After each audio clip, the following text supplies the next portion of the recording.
कैसे हैं आप सभी। तो आज हम देखने वाले हैं समर कैंप। आपका स्वागत है। मूवी की शुरुआत में हमें एक न्यूज दिखाई जाती है जिसमें बताया जा रहा होता है कि हाल ही में स्पेन के एक समर कैंप में जितने भी बच्चे गए थे वो सभी मारे गए और साथ कुछ अमेरिकन काउंसलर्स के बारे में भी यहाँ बताया जा रहा होता है। आखिर उनके साथ क्या और कैसे हुआ ये हमें स्टोरी में आगे पता चलेगा, क्योंकि कहानी यहाँ से कुछ दिनों पहले जाती है, जहाँ हम देखते हैं कि स्पेन के एक समर कैंप में 4 अमेरिकन काउंसलर्स आए हुए हैं जो कि लोकल बच्चों को कुछ दिनों के लिए इस कैंप में इंग्लिश लैंग्वेज सिखाने और पढ़ाने के लिए आए हुए हैं। इन 4 काउंसलर्स के नाम है विल, मिशेल, क्रिस्टी और एंटोनियो, जिसमें से विल यहाँ पहले भी आ चुका है पर एंटोनियो हर साल इस जगह पर आता है। बाकी मिशेल और क्रिस्टी इस कैंप में पहली बार आई हुई है। जिसमें से क्रिस्टी की बात करें तो वो काफी अमीर है, वो तो बस शौक के लिए यहाँ घूमने आई हुई है। अब यहाँ पर आते ही विल और एंटोनियो क्रिस्टी और मिशेल के साथ एक गेम खेलते हैं जिसमें एक की आंख में पट्टी बांधी जाएगी जो कि आगे दौड़ते हुए चलेगा और पीछे उसका साथी उसे रास्ता बताते हुए चलाता रहेगा। इस दौरान आगे वाले को आंखों के साथ उसके हाथ भी बांधे जाएंगे, यानी कि ये गेम पूरा ट्रस्ट का है जिसे एंटोनियो सभी को खिलवाता है। लेकिन प्रॉब्लम यह है कि ये गेम क्रिस्टी को पसंद नहीं आता। उसकी इस बात को लेकर मिशेल से बहस भी हो जाती है, इसलिए मिशेल उसे वैसी ही हालत यानी कि जब क्रिस्टी की आंख और हाथ बंधे हुए होते हैं वहीं छोड़कर गाड़ी में आकर बैठ जाती है और अब क्रिस्टी को कुछ भी दिखाई नहीं देता। इसीलिए वो चलते हुए एक आदमी से टकरा जाती है जो कि क्रिस्टी के हाथ की रस्सी काट कर चला जाता है। और जब क्रिस्टी की आंख खुलती है तो देखती है कि विल और एंटोनियो उसे ढूंढते हुए यहाँ पर आ गए। इसीलिए क्रिस्टी हाथ की रस्सी काटने वाली बात को उनका मजाक समझकर चली जाती है। उसे लगता है कि इन दोनों में से ही किसी ने मेरा हाथ खोल दिया होगा, जबकि दोस्तों उसका हाथ तो किसी और ने खोला था और वो कौन है यही तो मिस्ट्री है। इसके बाद ये सभी लोग एंटोनियो की गाइडेंस में कैंप की तरफ चले जाते हैं। अब एंटोनियो तो यहाँ पर पहले भी कई बार आ चुका है तो उसे रास्ते और लोगों के बारे में सब कुछ पता होता है। फिर इन लोगों का सामना होता है एक पागल आदमी से जो कि गाड़ी के सामने हट ही नहीं रहा था। वो तो खड़ा होकर गाड़ी पे टॉयलेट करने लग जाता है और ये चीज इन चारों को बड़ी अजीब लगती है और विल को तो गुस्सा भी आ जाता है। वो तो उस आदमी को सबक सिखाने निकल ही जाता है, पर तब एंटोनियो उसको रोक कर कहता है कि देखो ये सब करने का यहाँ पर टाइम नहीं है। इसके बाद एक और लड़का इनकी गाड़ी के खिड़की के पास आकर पैसे की मांग करता है, जिसे इग्नोर करके ये सभी आगे बढ़ जाते हैं क्योंकि एंटोनियो कोई भी मुसीबत मोल लेना नहीं चाहता। फिर एंटोनियो इन लोगों के बारे में बताते हुए कहता है कि मैं यहाँ पहले भी आया था, तब मैंने इनके आर्मी को देखा था।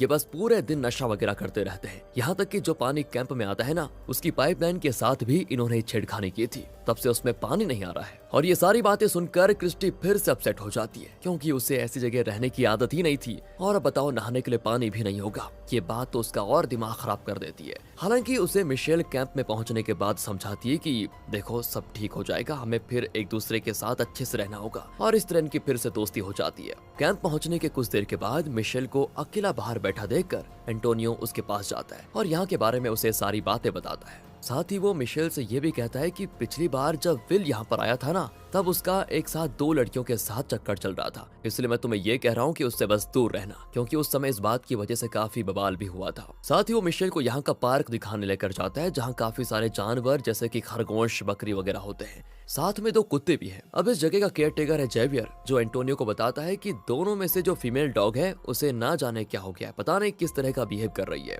काफी अग्रेसिव हो गई है वो। फिर उस फीमेल को देखने के लिए अब तक विल और क्रिस्टी भी आ चुके होते हैं और लड़कियों को इम्प्रेस करने के चक्कर में विल उस डॉग के पास चला जाता है। हालांकि उसको सभी लगातार रोक रहे होते हैं कि वहां पर मत जाओ, पर इस बेवकूफ को कोई अंदाजा नहीं था कि फीमेल डॉग इस पर भी हमला कर देगी। वो डॉग विल के हाथ को अपने जबड़े में पकड़ लेती है और जब वो विल को नहीं छोड़ती तो मजबूरन जेवियर को उसका गला काट कर उसे मारना पड़ता है, तब कहीं जाकर विल की जान बच पाती है। अब एंटोनियो क्रिस्टी को इंजेक्शन लेने के लिए कहता है, जिसके बाद सभी वापस जाने लग जाते हैं। तभी अचानक से जो पानी नहीं आ रहा था ना वो आ जाता है और ये देखकर सभी बड़े खुश भी होते हैं। जो देखकर एंटोनियो माहौल को अच्छा करने के लिए पानी की स्पिनिंग टैप को ऑन करता है, जिससे चारों तरफ पानी पानी फैल जाता है। ये देखकर सभी को खुशी बड़ी होती है और कुछ देर पहले जो हुआ था उसे सभी भूल जाते हैं। लेकिन रात में डिनर के वक्त अचानक से न जाने एंटोनियो को क्या हो जाता है, वो विल पे आके अटैक कर लेता है, जिसे विल रोकने की कोशिश करता है, मगर एंटोनियो तो उसकी जान का दुश्मन बन चुका था और इस मुठभेड़ में खुद को बचाने के लिए विल गलती से एंटोनियो को मार डालता है, जिसके मुंह से कोई काले रंग का खून निकलता है। अब दोस्तों ये एंटोनियो को अचानक से क्या हो गया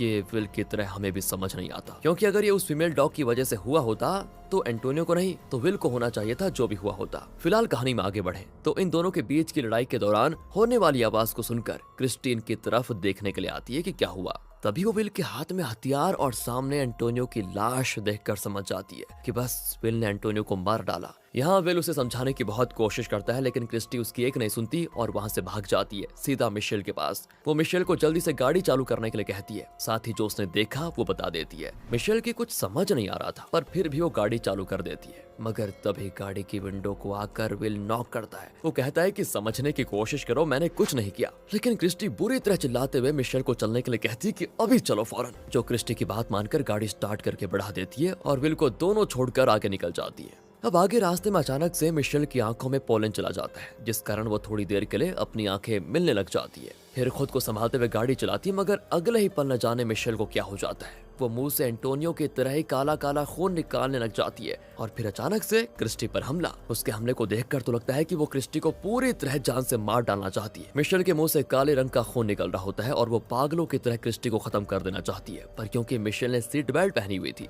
इसलिए क्रिस्टी उसके चंगुल से बचकर गाड़ी से बाहर आ जाती है। पर मिशेल भी गाड़ी से बाहर आकर दोबारा से क्रिस्टी पर झपट पड़ती है। तभी वहाँ पर आ जाता है विल, जो कि मिशेल को रोकने की कोशिश करता है और विल को वहाँ देखकर क्रिस्टी तो और बुरी तरह डर कर भाग खड़ी होती है, जबकि विल तो उसकी मदद करने के लिए वहाँ पर आया हुआ था। विल किसी तरह मिशेल को संभालता है और अचानक से मिशेल बेहोश हो जाती है। फिर विल धीरे से मिशेल की नब्ज चेक करता है, वो अभी भी जिंदा होती है। साथ ही कहीं मिशेल फिर से उठकर विल या किसी और पर हमला ना करे, इसलिए विल मिशेल को सीट बेल्ट से बांध देता है। फिर जब वो मिशेल का हाथ अपने जूते के रिबन से बांधने जा रहा होता है, तभी अचानक से मिशेल फिर जाग उठ जाती है और उससे किसी तरह खुद को बचाकर विल वहाँ से भाग जाता है। दोस्तों, अब क्योंकि मिशेल ने सीट बेल्ट पहनी हुई थी, इसीलिए वो विल को पकड़ नहीं पाती। इसके बाद सीन जाता है क्रिस्टी की तरफ, जो कि एक घर में घुस जाती है। तभी वहाँ पर भागते हुए विल आ जाता है, जिसके पीछे तो मिशेल पूरी तरह पड़ी हुई थी। विल जल्दी से क्रिस्टी को लेकर अंदर आ जाता है और दरवाजा बंद कर देता है, मगर क्रिस्टी उल्टा उससे डर रही होती है। उसे लगता है कि ये मुझे भी मार डालेगा, क्योंकि उसने एंटोनियो को मारा था ना। तब विल कहता है कि देखो, जो कुछ भी मिशेल को हुआ है वही एंटोनियो को भी हुआ था। वो मेरा खून का प्यासा बन चुका था, इसलिए बस सेल्फ डिफेंस में मैंने उसको मारना पड़ा। क्रिस्टी भी नोटिस करती है कि अभी तक विल ने उसे मारने की कोशिश नहीं की, इसलिए वो उसकी बात का विश्वास कर लेती है। और अब कहीं से भी मिशेल अंदर ना आए, ये दोनों सारे खिड़की दरवाजे बंद कर देते हैं। पर मिशेल एक पाइप के सहारे से चढ़कर बालकनी में आ जाती है। ये देखकर विल वहाँ से भाग जाता है। फिर मिशेल बालकनी से अंदर घर में जब घुस नहीं पाती, तो वो दोबारा नीचे आती है और इधर क्रिस्टी का सामना एक आदमी से होता है। ये वही आदमी है दोस्तों, जिसने क्रिस्टी के हाथ को आजाद किया था मूवी की शुरुआत में। उस समय क्रिस्टी की आंखों पर पट्टी बंधी हुई थी ना, और वो बिल्कुल अकेली भी थी। तो ये आदमी क्रिस्टी और विल के मना करने के बावजूद बाहर चला जाता है और बाहर जाते ही मिशेल उस पर टूट पड़ती है, उसे बुरी तरह मार डालती है। ये मंजर देखकर तो विल वापस से दरवाजा बंद कर देता है। साथ ही उसके दिमाग में एक मास्टर प्लान आता है, जिससे वो मिशेल को रोक सकते हैं। विल क्रिस्टी से कहता है कि एक काम करो, तुम बेट बन जाओ, जिससे मिशेल तुम पर हमला करेगी और मैं उसे मारकर बेहोश कर दूंगा, क्योंकि उसे जान से मारना सही आइडिया नहीं होगा। अब पहले तो क्रिस्टी नहीं मानती, पर विल के कहने पर वो मान जाती है। फिर विल मिशेल को एक तरफ से अंदर आवाज देकर बुलाता भी है। मिशेल भी अंदर आ जाती है,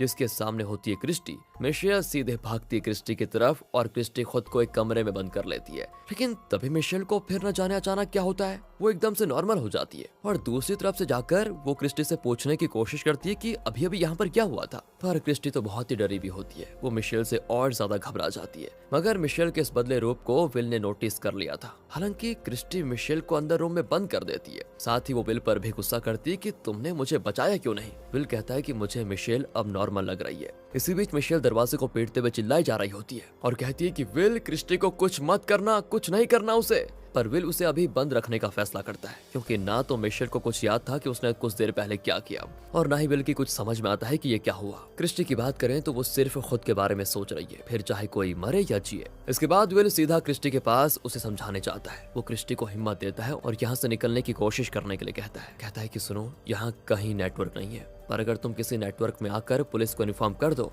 तो हम बच सकते हैं, क्योंकि मैंने जंगल में कुछ और लोगों की आवाजें सुनी थी, जो कि शायद मिशेल और एंटोनियो की तरह इन्फेक्टेड हो सकते हैं। पर यहाँ क्रिस्टी कुछ अच्छा महसूस नहीं कर रही होती है, इसीलिए विल उसको अपने कंधे पे उठाकर जाने लगता है। तभी अचानक से क्रिस्टी भी मिशेल की तरह जानवर में बदल जाती है और बदलते ही सबसे पहले वो विल को काट लेती है।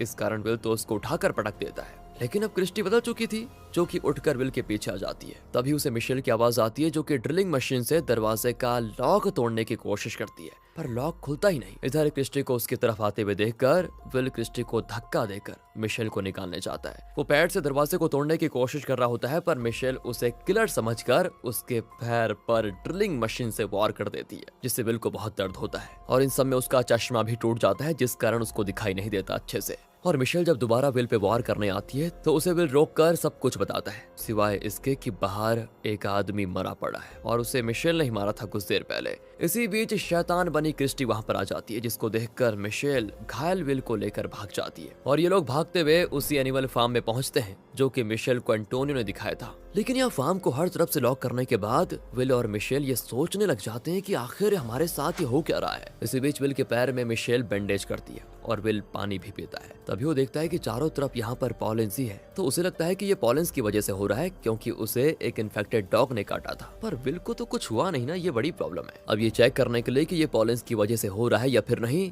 तो इसके लिए विल खरगोश को घास के साथ पॉलन खिलाता है, मगर उसे कुछ नहीं होता। पर वहाँ पास बंधा हुआ एक डॉग एकदम से पागल हो जाता है और विल पर भौंकने लगता है। विल देखता है कि अभी डॉग ने पानी पिया है, जिसके बाद वो ऐसा हो गया। तो यहाँ विल को याद आता है कि पानी उसने भी पिया है, तो वो पहले मिशेल को एक जगह लॉक कर देता है और लॉक करते विल भी बदल जाता है दोस्तों, जो कि अब मिशेल के खून का प्यासा हो गया है। मिशेल को बाहर से क्रिस्टी की भी आवाज आ रही होती है और विल ने बदलने से पहले, मतलब जानवर बनने से पहले, अपना फोन भी मिशेल को दे दिया था। मिशेल सोचती है कि अगर दरवाजा खोलकर विल और क्रिस्टी का सामना करा दिया जाए तो मैं आराम से यहाँ से निकल सकती हूँ, इसीलिए वो दरवाजा खोल देती है दोस्तों। मगर क्रिस्टी अंदर आकर विल पर अटैक करने के बजाय उसके साथ मिल जाती है। मतलब इन्फेक्टेड पर्सन किसी दूसरे इन्फेक्टेड पर हमला नहीं करते। दोनों मिलकर अब किसी तरह मिशेल के पास अंदर आ जाते हैं, पर मिशेल एंड वक्त पर वहां से एक पैसेज के जरिए निकल जाती है। अब बाहर पानी के पाइप के पास मिशेल एक खास तरह का मशरूम देखती है, पर फिर उसे विल की आवाज आती है जो कि उसे ही ढूंढ रहा था। दोस्तों इसी बीच क्रिस्टी भी ठीक हो गई है, जो कि होश में आते ही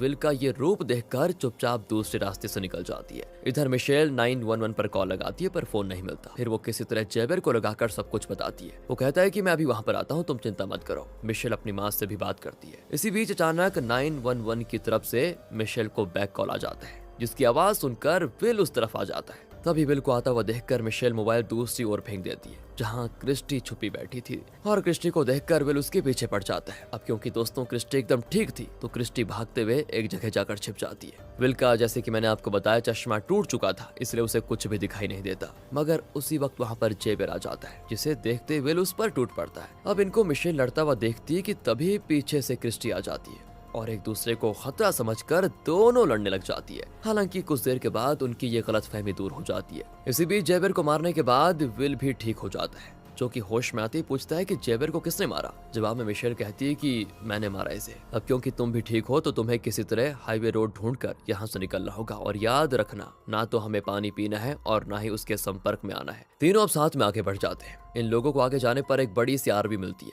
ये वही नशेड़ी लोग हैं जो इन्हें शुरुआत में मिले थे। तीनों एक एक करके आरवी में जाते हैं, जहाँ पर काफी सारे केमिकल्स और वही नीले मशरूम होते हैं जिन्हें टूटे हुए पानी के पाइप्स के पास मिशेल ने देखा था। क्रिस्टी आरवी की चाबी ढूंढने लग जाती है ताकि ये लोग यहाँ से निकल सके, और तभी एक कबर्ड के अंदर उनको एक लड़का मिलता है जो कि यहाँ पर छिपा हुआ था। वो स्पेनिश में विल को बताता है कि मेरी पूरी फैमिली पागल हो चुकी है और अब सब मेरे खून के प्यासे बन चुके हैं। विल पूछता है कि तुम लोग यहाँ कौन सा एक्सपेरिमेंट कर रहे हो। साथ ही इनकी बातों से ये भी रिवील होता है कि जिसे मिशेल ने मारा था वो आदमी इस लड़के का ही पिता था। विल के पूछने पर वो बताता है कि हम कुछ केमिकल्स की मशरूम के साथ मिलाकर एक्सपेरिमेंट कर रहे थे, और पापा ने मशरूम्स पानी के पाइप तोड़कर इसलिए लगाया ताकि उन्हें पानी मिलता रहे और वो ग्रो करते रहे। हमने ये जगह इसीलिए चुनी क्योंकि इस कैंप में कोई भी नहीं जाता, पर अब इस चीज ने सभी को जानवर में बदल दिया है। इसी बीच क्रिस्टी को चाबी तो नहीं मिलती, मगर हर तरफ इस लड़के की फैमिली यहाँ पर अटैक कर देती है। इस दौरान मिशेल को 3 मशरूम्स देखकर एक आइडिया आता है कि हम तीनों इनको खा लेते हैं और इससे हम भी बदल जाएंगे, जिससे हम पर ये लोग अटैक नहीं करेंगे और साथ ही साथ एक साथ हम ठीक भी हो जाएंगे। पता नहीं कैसा आइडिया है दोस्तों ये। और अब मिशेल और विल बाहर से आ रहे इन्फेक्टेड लोगों को रोकते हैं और क्रिस्टी से मशरूम लाने को कहा जाता है। एक वो विल को देती है और हड़बड़ी में बाकी 2 गिरा देती है, जिनमें से उसे एक ही मिलता है। अब उसको आधा आधा करके खाने के बजाय क्रिस्टी खुद उस मशरूम को पूरा खा लेती है और बेचारी मिशेल बुरी तरह फंस जाती है, जिस पर खुद विल और क्रिस्टी बदलने के बाद अटैक कर देते हैं और मिशेल की कहानी यहीं पर खत्म। अगले सीन में हम विल को जागते हुए देखते हैं और सुबह हो चुकी है। क्रिस्टी भी होश में आ चुकी है। ये दोनों मिशेल की लाश को वहां देखकर दंग रह जाते हैं। अब ये दोनों समर कैंप की तरफ जाते हैं ताकि एम्बेसी से कांटेक्ट करके यहाँ से निकल पाए, पर विल को ये समझने में देर नहीं लगती कि मिशेल के साथ जरूर क्रिस्टी ने धोखा किया है। वो जब क्रिस्टी से पूछता है तो वो उसे सब कुछ बता देती है। विल को तो उस पर बड़ा गुस्सा आता है और वो क्रिस्टी को कुछ बोलता इससे पहले उसे किसी बस के हॉर्न की आवाज आती है। ये असल में कैंप में जो बच्चे आने वाले थे वही है, इन सभी बच्चों को देखकर क्रिस्टी और विल उनको किसी तरह पानी के पास जाने से रोक देते हैं, पर तभी अचानक से पानी का पाइप पूरी तरह फैल जाता है। मतलब जैसे पहले भी हुआ था ना, चारों तरफ पानी के फुहारे फैल जाते हैं और बच्चे उसमें एंजॉय करते हैं, जिस चीज को देखकर विल और क्रिस्टी वहां से भागते हैं। मगर अब सभी बच्चे इन्फेक्ट हो चुके हैं और वो इनका पीछा करते हैं, जिस दौरान क्रिस्टी की मौत नुकीली लकड़ी से आर पार होने से हो जाती है। और रही बात विल की, तो उसका दूसरा चश्मा भी गुम हो जाता है, जिसके बाद उसे इन्फेक्टेड बच्चे घेर कर मार डालते हैं। मतलब सभी मारे जाते हैं। इसलिए हमें मूवी की शुरुआत में उनकी मौत की खबर दिखाई गई थी और यहीं पर दोस्तों मूवी खत्म हो जाती है। मुझे पता है आपको अच्छी लगी होगी मूवी। मिलते हैं आपसे अगली वीडियो में, ध्यान रखेगा अपना and finally thanks for watching.